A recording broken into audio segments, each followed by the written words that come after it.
Chào các bạn đã trở lại với kênh Cô Ba Bình Dương. Hôm nay chúng ta cùng làm món cá nục béo kho đặc biệt với mít cây nha. Đây là món truyền thống của gia đình mình luôn đó. Trong lúc thực hiện, mình sẽ giới thiệu vài mẹo nhỏ nhưng rất hiệu quả để khử mùi tanh cá và làm sao để thịt cá mềm ngọt nhất. Xương cá mềm rụt như cá hộp, nhưng cá vẫn còn nguyên vẹn sau khi kho. Trước khi bắt đầu, mời các bạn tham khảo sơ qua các nguyên liệu mình sẽ sử dụng ha.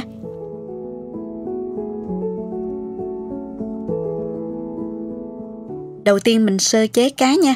Mình có 1,5 kg cá nục béo. Các bạn có thể thay thế các loại cá khác như là cá bạc má, cá nục mỡ, cá thu đao, cá mòi vân vân đều được ha. Các bạn dùng kéo cắt mang và moi sạch ruột bỏ đi. Dùng muối chà sát bên trong lẫn bên ngoài mình cá rồi rửa lại cho sạch. Cá này mình đã rửa sạch với muối rồi nè. Bây giờ mình cắt đôi ra luôn ha. Nếu cá nhỏ các bạn để nguyên con cũng được. Tiếp theo các bạn rửa cá qua nước trà pha loãng. Pha trà giống như trà mình uống vậy đó. Cách này sẽ giúp làm sạch cá và khử đi mùi tanh cá rất hiệu quả. Đó các bạn thấy chưa? Chất bẩn ra làm nước trà đục lại luôn. Các bạn rửa lại một lần nữa với nước cho thật là sạch nha. Để chút xuống để cho ráo nước luôn trong phần bụng cá luôn ha. Bây giờ đến phần mía. Mình để luôn vỏ rửa sạch sẽ. Róc vỏ nếu thích nha các bạn. Độ dài thì tùy kích thước đáy nồi mà các bạn cắt. Mình cắt khoảng 1 gang tay để dễ xếp ha. Và mình chẻ mía nhỏ ra để dễ ra chất ngọt các bạn. Rồi mình cho 3 muỗng canh dầu ăn vào chảo nè. Cho tỏi vào phi với lửa nhỏ.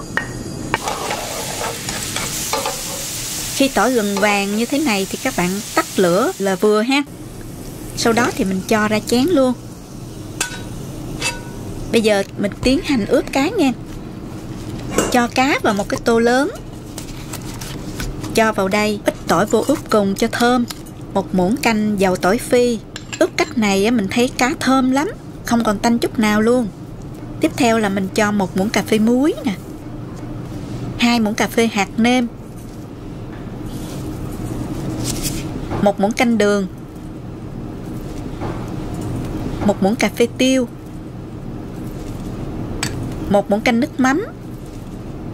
Trộn lên và dùng tay chà sát bên trong bụng cá lẫn bên ngoài da cá, cho cá ngấm đều gia vị ướp. Mình để ở đây ướp khoảng 30 phút hoặc 1 giờ để cho cá đủ thấm nha.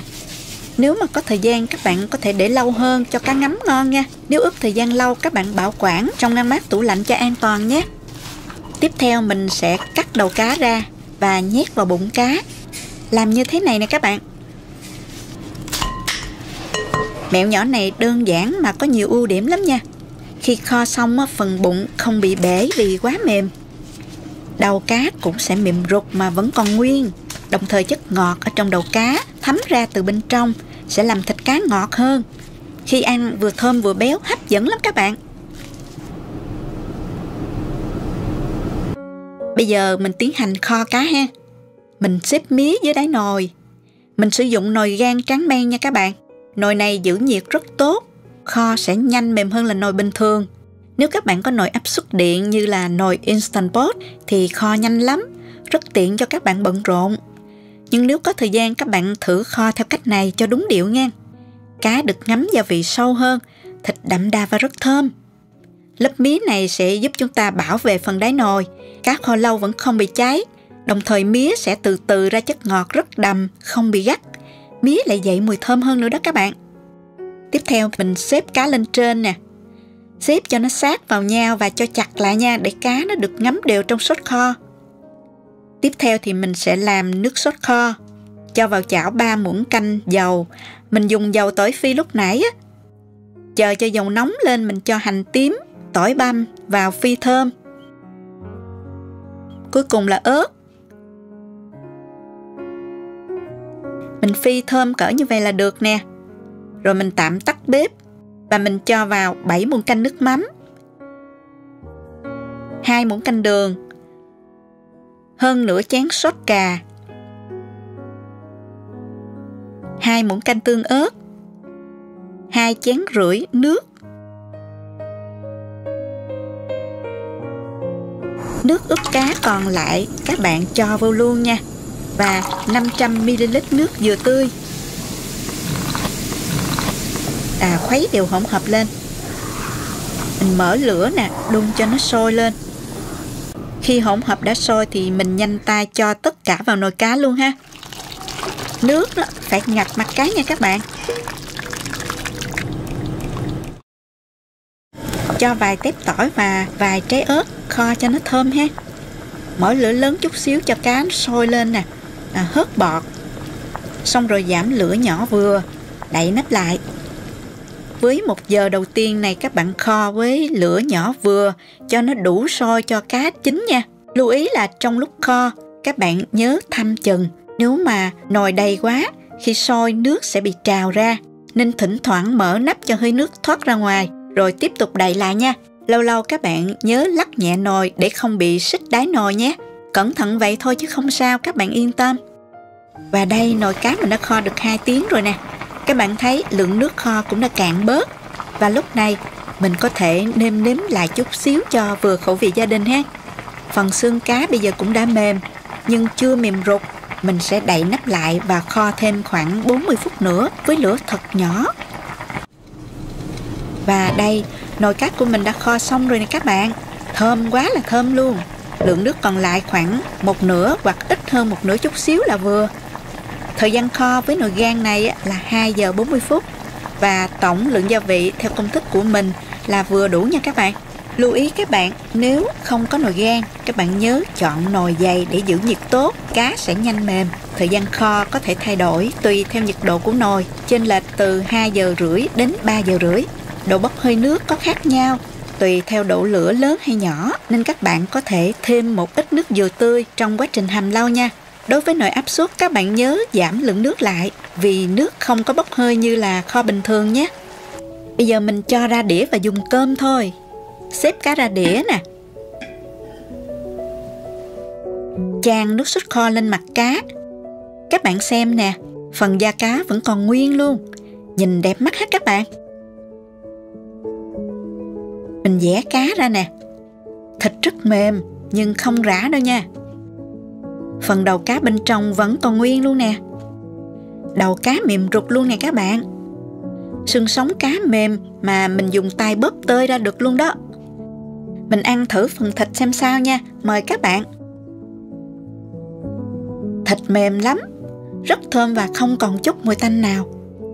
Có vị béo ngọt đặc trưng của cá nục béo, hòa cùng gia vị vừa vặn, thanh từ mía, nước dừa tươi, một ít sốt cà, chua nhẹ, cân bằng vị mặn của nước mắm, làm tăng thêm hương vị cho nước sốt. Cá này mình dùng ăn cơm rất là bắt luôn nha. Mình thì thích ăn với bánh mì, chấm sốt hấp dẫn lắm các bạn ơi. Nước sốt vừa mà các bạn có thể chấm nhiều mà không bị mặn. Nó giống như cá mòi hộp nhưng nó đậm đà, thơm ngon hơn đó nha.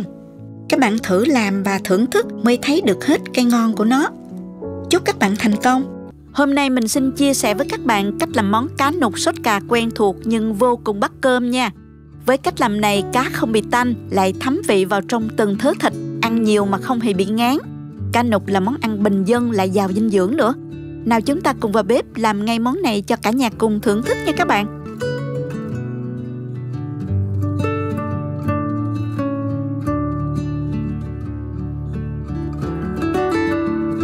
Cà chua thì mình dùng 2 trái, khoảng 260g.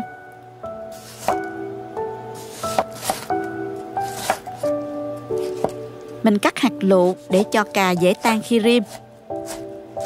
Băm nhuyễn ra thêm này các bạn. Bạn nào thích thì mình có thể cho vào máy xay nhuyễn cũng được ha. Và mình cho ra đĩa luôn. Hôm nay mình dùng cá nục suông, con nhỏ thuôn như thế này. Ở đây mình chỉ có cá đông lạnh thôi các bạn. Ở Việt Nam các bạn mua được cá tươi thì chú ý lựa cá có mang màu đỏ tươi, mắt cá trong không nhớt, không có mùi hôi, thịt cá đàn hồi. Các bạn quan sát thấy cái phần vảy cá bám chặt và nó sáng óng ánh là được nha. Với cá đông lạnh như loại cá mình đang dùng thì thấy cá được cấp đông ngay sau khi cá còn tươi nên thịt cá còn khá là chắc. Cá này đã được làm sạch ruột và mang rồi các bạn. Bây giờ mình sẽ cắt vây và đuôi, sau đó đem đi rửa sạch với nước muối và chanh cho sạch bán đi mùi tanh ha. Bây giờ mình sẽ đi chiên cá nè. Cho dầu vào chảo. Cho vừa dầu thôi để mình chiên xém mặt cá thôi ha. thêm vào một ít bột bắp để chiên không bị văng dầu. Mình cẩn thận cho cá vào nè, chiên với lửa vừa.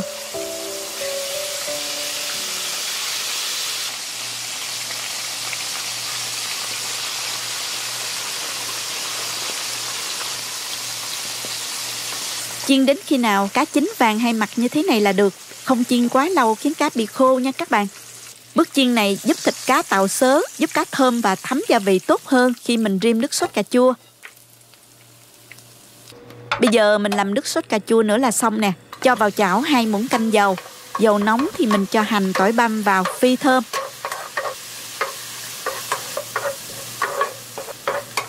Khi hành tỏi dậy mùi và săn lại, mình cho cà chua băm vào xào nè.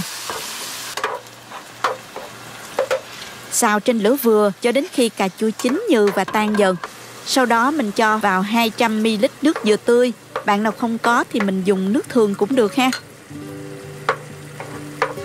Hạ lửa một chút.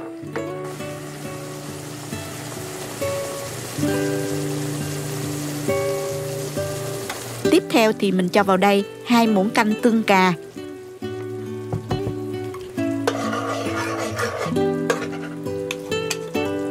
3 muỗng cà phê hạt nêm, 2 muỗng cà phê đường, 1 muỗng cà phê nước mắm. Bạn nêm lại tùy theo khẩu vị gia đình nha. Tùy theo độ ngọt của nước dừa mà các bạn gia giảm lượng đường và hạt nêm cho phù hợp nha. Khuấy đều cho tan gia vị, sau đó cho cá nục vào rim.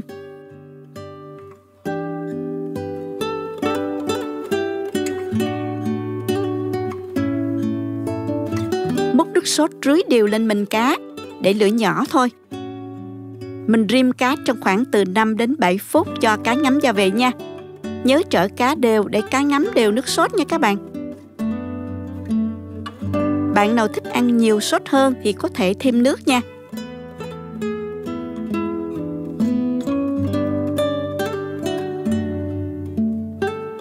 Rim như vậy là được rồi nè các bạn. Mình tắt bếp luôn. Bây giờ mình dọn ra đĩa và thưởng thức thôi các bạn. Cho cá ra đĩa và rưới nước sốt lên. Rắc thêm một ít hành lá và tiêu nữa cho thơm nè. Món ăn này ăn với cơm nóng thì hết sảy luôn nha.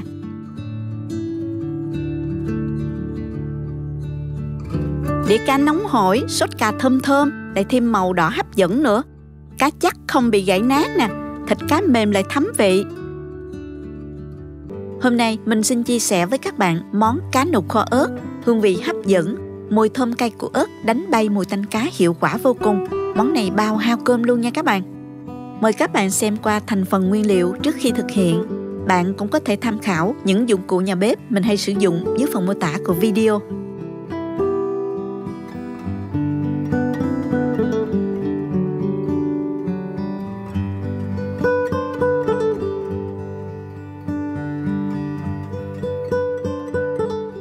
Mình dùng 6 trái ớt hiểm, mình đã bỏ hột cho bớt cay đó các bạn.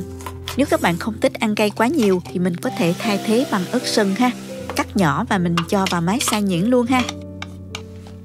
Phần lá hành thì mình cắt nhỏ để mình nêm vào sau. Còn phần đầu hành thì mình cắt khúc như thế này. Còn lại vài trái ớt hiểm thì mình để nguyên trái để lát nữa mình cho vào kho sau cùng nha. Để làm món này thì các bạn chọn những con cá nục tươi, mắt cá nó còn trong và thịt nhấn vào nó còn cứng chắc nha. Chỗ mình không có cá tươi đâu các bạn, chỉ có cá đông lạnh như thế này. Bù lại thì cá được đóng gói khá là tốt. Mắt cá trong và mang nó còn đỏ nha. Mình đã rửa sạch cá với muối và nước trà pha loãng để bán đi mùi tanh. Mình đã lấy mang và ruột cá ra sạch rồi các bạn. Bây giờ thì mình chế biến ha. Trước tiên mình sẽ chiên cá, cho dầu vào chảo và mình cho thêm vào đây 1 muỗng cà phê bột bắp hoặc là bột năng đều được nha. Hòa tan. Cho bột như thế này giúp chiên cá không bị văng dầu. Các bạn có thể cho muối nhưng mình thấy không hiệu quả bằng cách này nha. Đợi cho dầu nóng thì mình cho cá vào chiên. Để lửa trung bình.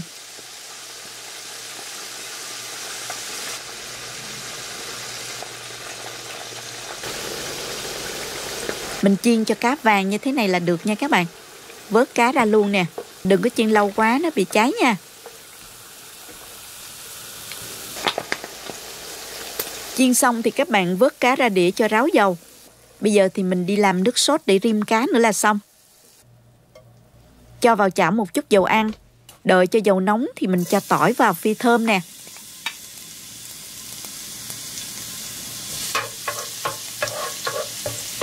Khi tỏi đã dậy mùi thơm thì mình cho ớt vào.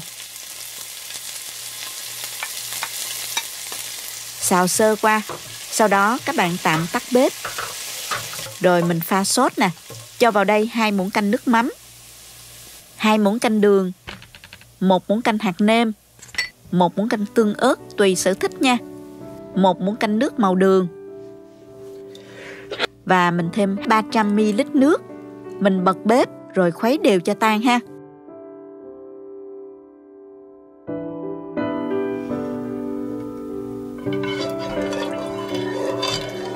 Sau đó thì mình cho hết chỗ cá đã chiên vào để rim.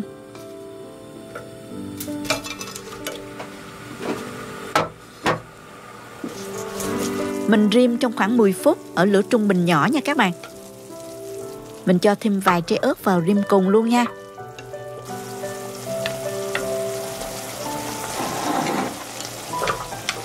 Nhớ là các bạn lật cá để cá được thấm đều gia vị nha. Nguyên liệu mình sử dụng sẽ khá là nhiều ớt, tạo ra hương vị thơm ngon, cay cay, the the đặc trưng cho món ăn đó. Đồng thời ớt sẽ đánh tan mùi tanh rất là tốt nha các bạn. Cá biển khi kho với ớt thì mình sẽ hoàn toàn không thấy mùi tanh nữa. Và ngược lại rất là thơm đó các bạn.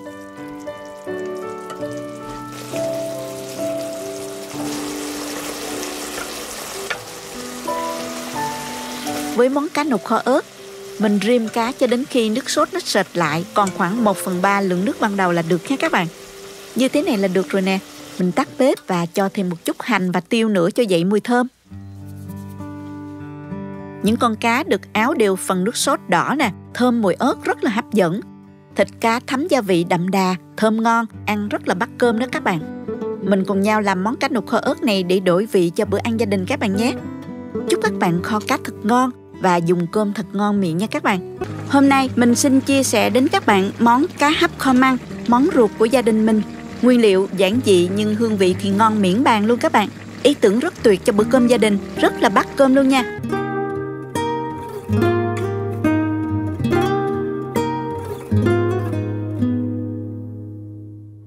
Măng thì mình dùng măng đã được luộc sẵn như vậy. Các bạn ở Việt Nam rất là dễ tìm mua măng ha, rẻ mà ngon nữa. Bây giờ thì mình cắt măng ra, độ dày khoảng hơn 1cm ăn cho giòn nha. Đọt măng thì các bạn cắt dọc ra như thế này. Măng mua về đó, các bạn nhớ trụng qua nước sôi cho sạch nha. Măng này mình đã trụng rồi đó các bạn. Mình pha nước sốt kho vào tô này để cho các bạn dễ ha. Gồm có 3 muỗng canh rưỡi nước mắm, 2 muỗng canh đường, 1 muỗng cà phê bột nêm, nửa muỗng cà phê muối, nửa muỗng cà phê bột ngọt, 1 muỗng canh nước màu, 300ml nước, khuấy đều cho tan gia vị.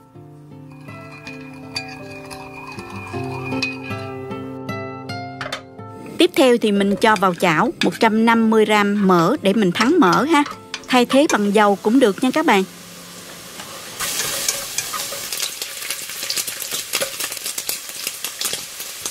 Mỡ vàng thì mình vớt ra và mình múc bớt cái mỡ ra. Chừa lại khoảng 1 muỗng canh trong chảo thôi. Rồi mình cho nửa muỗng canh hành tỏi vào mình phi lên cho thơm. Xong rồi mình cho măng vào xào. Mình xào trong khoảng 2 phút là được.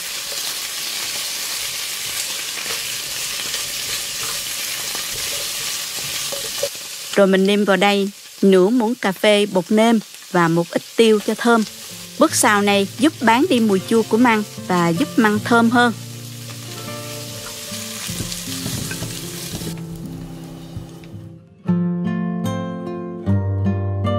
Rồi mình dùng lại cái chảo này, cho mỡ lúc nãy mình đã múc ra đó, mình cho lại vào chảo. Rồi mình cho cá vào chiên, mình mở lửa vừa ha. Cá này là cá bạc má đã được hấp chín nên mình chỉ chiên sơ cho nó hơi vàng mặt cá là được nha.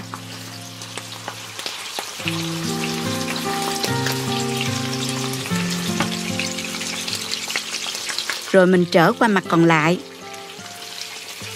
Khi cá gần vàng đó thì các bạn múc bớt phần mỡ ra. Rồi mình cho vào đây nửa muỗng canh hành tỏi còn lại vào, mình phi luôn cho tiện. không cần vớt cá ra đâu nha các bạn. Khi thấy hành tỏi săn lại và mình nghe mùi thơm thì mình sẽ cho hết nước sốt kho đã pha sẵn lúc nãy vào đây luôn.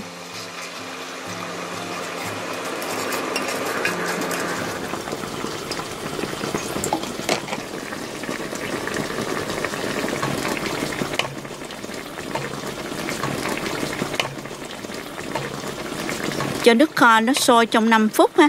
Các bạn nhớ trở mặt cá.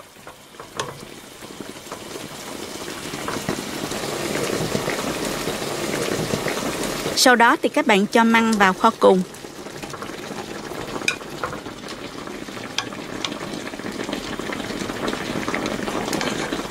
Nước nó phải xăm sắp mặt như thế này ha các bạn. Và mình cho thêm vào vài trái ớt nữa nè. Và mình cho thêm vào 1 muỗng cà phê ớt bột Hàn Quốc vào. Ớt này không có cay nhiều nhưng lại có màu đẹp cho món kho thêm hấp dẫn.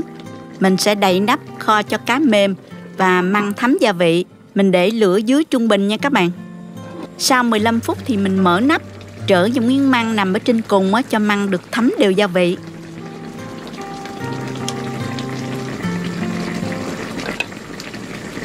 Rồi mình hạ lửa nhỏ và mình không đậy nắp nữa để nước kho nó cạn thêm một chút nữa là được nha.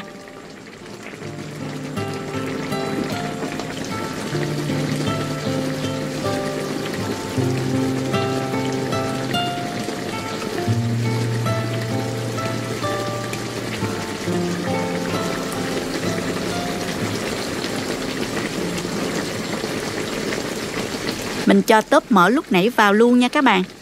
Và mình kho thêm từ 6 đến 8 phút nữa, tùy theo các bạn thích nước kho nhiều hay ít nha. Sau khi tắt bếp thì các bạn nhớ là cho hành cắt khúc và tiêu nữa cho dậy mùi thơm ha.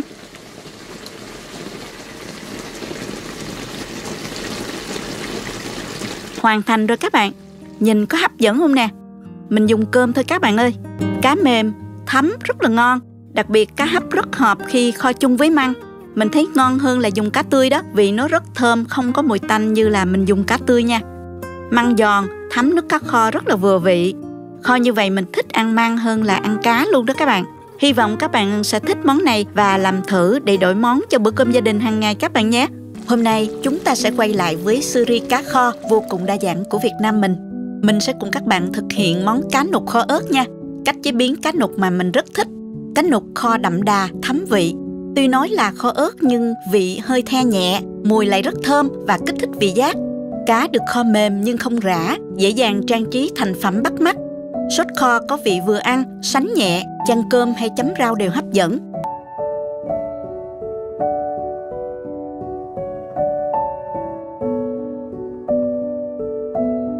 Mình dùng thêm 200g mỡ heo, cắt ra khối vuông nhỏ như thế này. Có mỡ thì kho cá sẽ béo thơm hơn nè.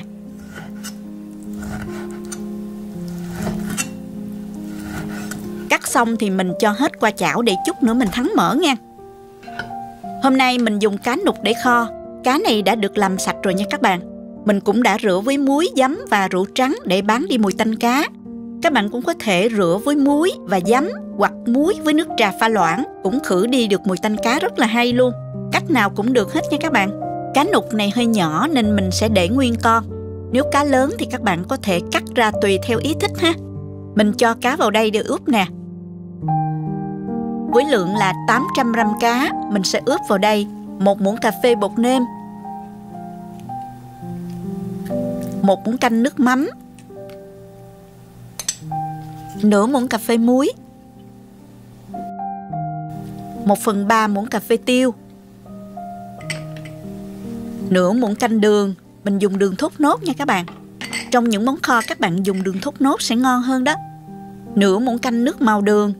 Cách thắng nước màu mình có để link dưới phần mô tả nha. Các bạn có thể vào tham khảo.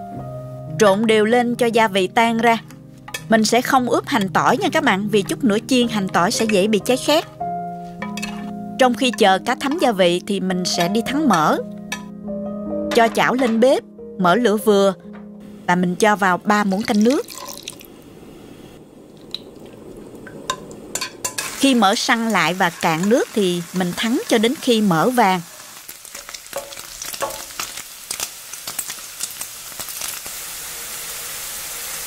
Vàng như vậy là được rồi nè các bạn. Cho tóp mỡ ra chén.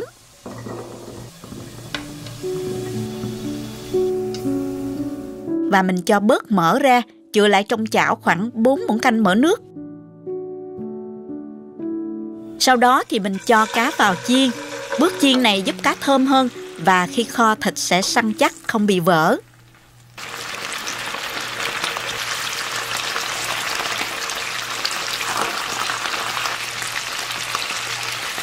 Khi cá săn mặt dưới thì mình trở qua mặt còn lại. Lưu ý là lúc này cá rất mềm, các bạn nên trở cá nhẹ nhàng nha, tránh cá bị gãy nha. Mình cứ chiên sơ như vậy cho đến hết lượng cá nha, không chiên chín kỹ nha các bạn.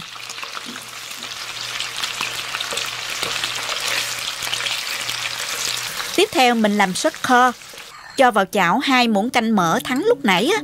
Bạn nào không ăn mỡ thì mình có thể dùng dầu ha.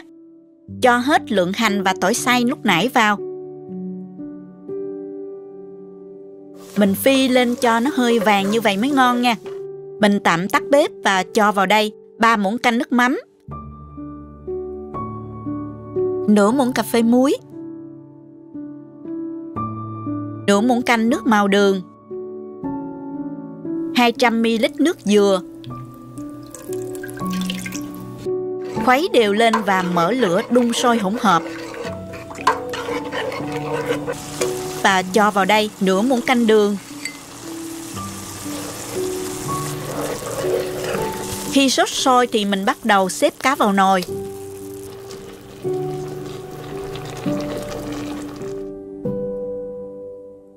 Để cho cá sôi khoảng 5 phút cho ngấm nước sốt kho. Lưu ý là nước sốt kho phải ngập xăm xắp mặt cá nha các bạn. Tiếp theo thì mình cho thêm vào 100ml nước lọc. Các bạn có thể dùng hoàn toàn bằng nước dừa tươi cũng được ha. Bây giờ mình đậy nắp lại và kho với lửa trung bình. Sau 15 phút mở nắp ra. Nhớ trở mặt cá nha. Và múc nước sốt kho chan lên những con cá nằm bên trên cho cá thấm đều sốt kho. Lúc này các bạn có thể thử lại và nêm theo khẩu vị gia đình ha. Bạn nào ăn được bột ngọt thì mình cho chút xíu vào cho điều vị nha. Và mình cho thêm vào 1 muỗng canh tương ớt giúp nước kho có độ sánh nhẹ và màu đẹp hơn. Và mình cho mấy trái ớt lúc nãy vào luôn.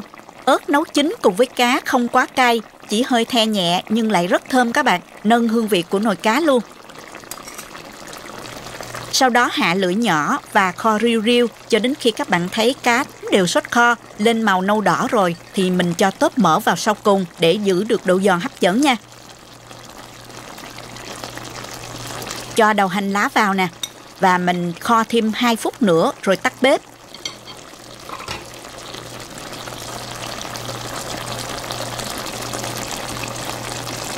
Rắc thêm chút tiêu, hành cho thơm ha. Thời gian kho từ 25 đến 30 phút tính từ khi cá sôi.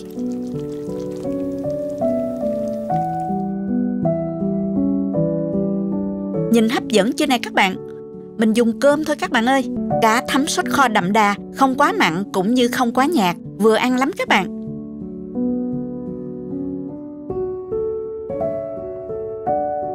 Tổng lượng gia vị nêm theo công thức của mình như vậy rất là vừa vặn đó các bạn. Cách kho cũng rất dễ phải không nè? Mình nghĩ những bạn nào chưa biết kho vẫn có thể có được nồi cá kho ngon lành cho bữa cơm gia đình. Lần trước mình đã hướng dẫn các bạn cách kho cá nục với mía. Lần này chúng ta sẽ thực hiện món cá nục kho cà rất hay. Khứa cá còn nguyên nhưng bên trong rất mềm, ruột xương, thịt béo thơm vô cùng hấp dẫn. Bảo đảm thành phẩm bạn làm ra sẽ ngon hơn cá hộp sốt cà làm sẵn rất nhiều. Có thể kho nồi lớn, bảo quản tủ lạnh để ăn dần qua ngày rất tiện. Nào chúng ta cùng làm ngay nha. Chúng ta có thể xem những thành phần nguyên liệu chi tiết, hình ảnh nguyên liệu cụ thể để thực hiện món này ở cuối video hoặc tham khảo những dụng cụ nhà bếp mình hay sử dụng bên dưới phần mô tả của video. Đầu tiên mình sẽ giới thiệu với các bạn cách sơ chế cá. Mình có ở đây là 1,5 kg cá nục bông, còn gọi là cá nục béo, đã được làm sạch rồi nha. Sau khi mua về thì các bạn phải lấy hết cái phần máu ứ, xác ở xương sống cá và cái phần màng mỏng đen ở trong bụng ra nha. Rồi mình dùng muối chà sát bên trong lẫn bên ngoài mình cá. Xong rồi các bạn rửa sạch lại với nhiều lần nước. Không mạnh tay quá nha các bạn, tránh làm rách thịt và da cá nha. Mình dùng nước trà pha loãng rửa cá lại một lần nữa. Cách này khử mùi tanh và làm sạch cá rất hiệu quả mà mình đã từng chia sẻ ở clip cá nục kho mía. Bạn nào cần tham khảo thì mình vào xem ha. Tiếp theo thì mình cắt cá ra. Đối với con cá dài như thế này thì các bạn có thể cắt đôi hoặc là cắt 3 khúc tùy thích. Đầu cá thì mình để nguyên nha, kho rụt rất là ngon, đồng thời nó làm ngọt nước kho nữa.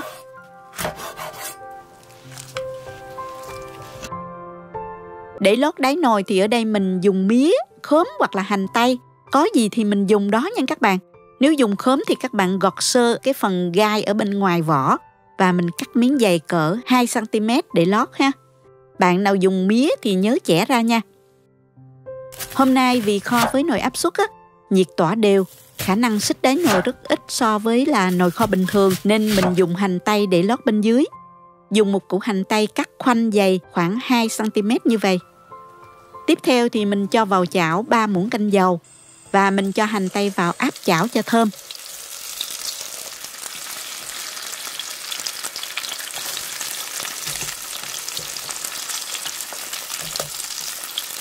Xong rồi xếp qua nồi luôn.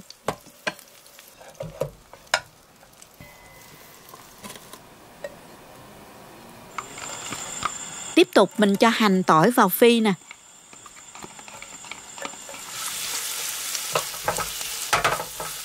Nếu thấy thích cách mình làm, nhớ chia sẻ cho bạn bè cùng xem nha. Nhớ bấm like và đăng ký kênh. Ngoài ra nếu thấy video này thực sự hữu ích, bạn có thể gửi tặng ekip thực hiện một ly cà phê bằng nút Super Thanks hình trái tim ngay bên dưới. Khi thấy hành tỏi chuyển màu hơi vàng thì mình tắt bếp là vừa ha. Bây giờ thì mình ướp cá. Với 1,5 kg cá thì mình sẽ ướp vào đây nửa muỗng canh bột nêm, 1,5 muỗng canh nước mắm, 1 muỗng canh đường, nửa muỗng cà phê tiêu, 2 muỗng canh nước sốt khóm. Sốt khóm này rất là thơm, rất hợp cho món kho và các món khác nữa. Đồng thời sốt khóm sẽ giúp cá nhanh mềm nữa đó các bạn. Cách làm sốt khóm mình có để link ở dưới phần mô tả. Các bạn vào tham khảo nha. Cuối cùng là 1 muỗng canh dầu hành tỏi phi giúp cá thơm hơn.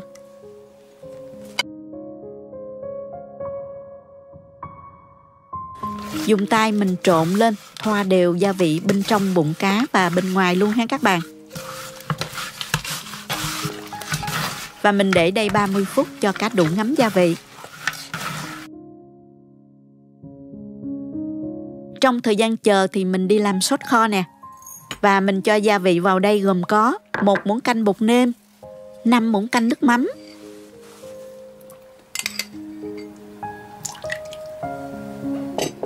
3 muỗng canh đường, 180 g sốt cà chua. Lưu ý là sốt cà chua chứ không phải là tương cà ketchup. Tương cà ketchup là một loại nước chấm, nó không hợp với cái món này nha. 3 muỗng canh sốt khóm, 2 muỗng canh tương ớt,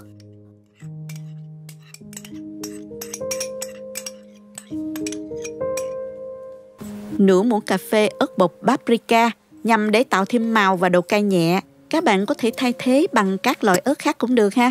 1 muỗng cà phê bột ngọt, 1/2 muỗng cà phê tiêu,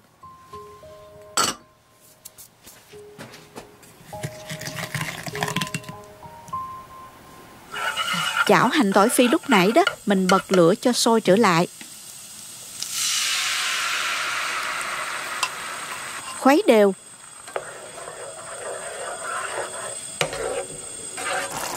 Cuối cùng là 600 ml nước dừa. Khuấy đều và mình mở lửa cho sốt sôi lên. Các bạn có thể thử lại và điều chỉnh theo khẩu vị gia đình ha.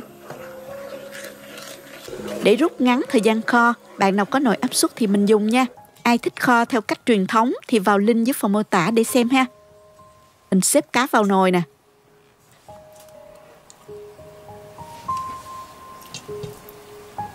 Cho nước sốt đang sôi vào để cá không bị tanh ha.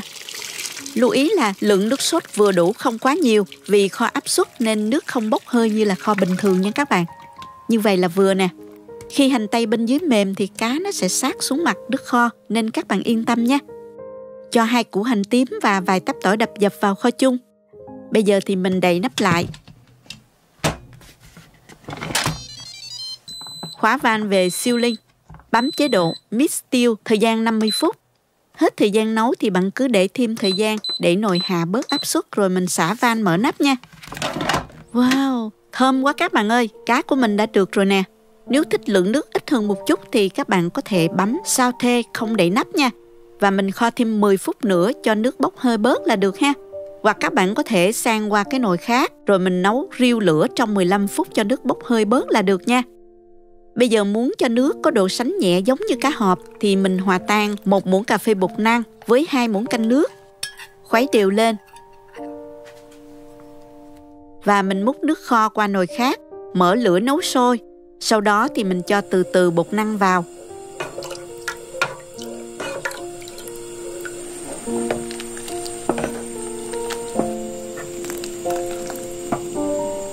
Khuấy đều cho nước sốt sánh nhẹ như thế này là được ha.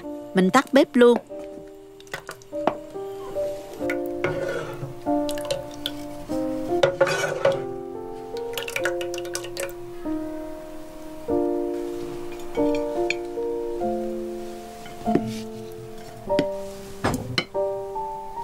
Như vậy là mình đã hoàn thành xong nồi cá kho cà rất là ngon rồi các bạn. Bây giờ thì mình xếp cá ra đĩa, chan nước sốt lên cá nè. Wow, màu đỏ cam rất là đẹp, đặc trưng của sốt cà chua. Trang trí thêm hành và ớt nữa, nhìn có hấp dẫn không nè? Mình vẽ cá ra ha. Cá mềm lắm các bạn, xương cá mềm ruột luôn, ăn không sợ mất xương đâu nha. Trong công thức hôm nay mình có sử dụng thêm sốt khóm nên ngon lắm. Vị đậm đà nhưng không mặn đâu, hậu ngọt nhẹ. Các gia vị cùng hòa quyện tạo nên món cá kho thơm lừng, phải nói là ngon hơn cá hộp đó nha. Ăn với cơm, với bún hoặc bánh mì đều rất hợp và ngon. Với lượng gia vị vừa đủ trong công thức cũng như cách kho cá của mình, hy vọng các bạn sẽ hài lòng. Chúc thành công và ngon miệng nhé! Cảm ơn các bạn đã theo dõi video. Nếu thích cách mình chia sẻ, nhớ gửi cho bạn bè cùng xem, bấm like và đăng ký kênh để xem nhiều món ăn mới của mình. Nếu thấy video thực sự hữu ích, bạn có thể gửi tặng ekip thực hiện một ly cà phê bằng nút Super Thanks hình trái tim ngay bên dưới video. Các bạn cũng có thể truy cập website cobabinhdương.com để xem công thức nấu ăn dưới dạng bài viết. Chào tạm biệt và hẹn gặp lại các bạn trong video kỳ tới nha!